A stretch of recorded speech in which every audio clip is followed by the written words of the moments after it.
इसे एक मुकम्मल एथलीट का खेल कहा जाता है। इस जदीद पेंटाथलॉन के खिलाड़ी को 5 चीजों में महारत होनी चाहिए: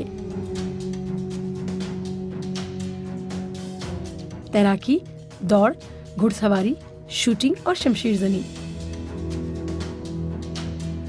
मेरे ट्रेनर हमेशा मुझसे कहा करते थे कि किसी कामयाबी को बरकरार रखना उसे हासिल करने से कहीं ज्यादा मुश्किल होता है।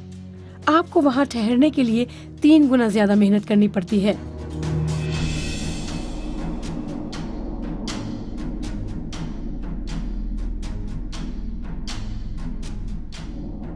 ओलंपिक में शिरकत करने वाली मैं अब तक की सबसे नौजवान मॉडर्न पेंटाथलीट हूँ।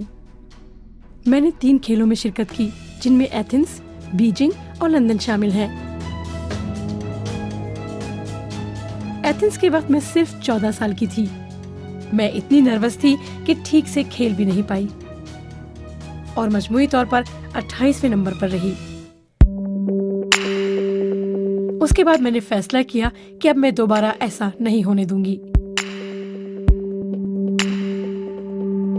बतौर मुसलमान, मजहब मेरी जिंदगी का एक अहम हिस्सा है। 2008 में मैंने हिजाब पहनने का फैसला किया, जो अल्लाह से मिलने वाली उन तमाम नेमतों और कामयाबियों का शुक्रिया अदा करने का एक तरीका था जो बहुत कम लोगों को मिलती हैं। हिजाब का मतलब है कि मेरा पूरा जिस्म ढका हो।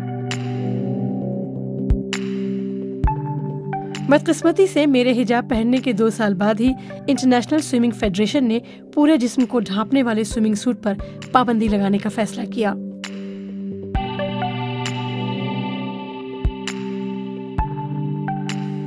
मैंने मजहबी बुनियाद पर इससे इस्तिस्ना हासिल करने की दरख्वास्त दी, लेकिन उसे नामंजूर कर दिया गया।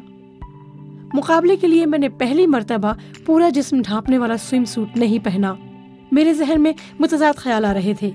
एक जहन कहता था, कुछ भी हो, मुझे अपने मकसद को हासिल करना है, जबकि दूसरा जहन कहता था कि मैं ऐसा कैसे कर सकती हूँ, ये मेरे मजहब के खिलाफ है। मुझे लगा कि इसमें एक पैगाम है और मुझे पूरी दुनिया को ये पैगाम पहुंचाना है कि खेल सबके लिए है। पेंटाथलॉन ने सिखाया कि अपने वक्त का इस्तेमाल कैसे किया जाए। मैं एक माँ, एक बीवी और एक यूनिवर्सिटी टीचर हूँ। लोग मुझसे हमेशा पूछते हैं कि मैं एक माँ होने के साथ साथ एक एथलीट कैसे हो सकती हूँ। मेरा जवाब होता है कि आपको उस वक्त तक अपनी सलाहियतों का अंदाजा नहीं होता जब तक आप उन्हें इस्तेमाल ना करें।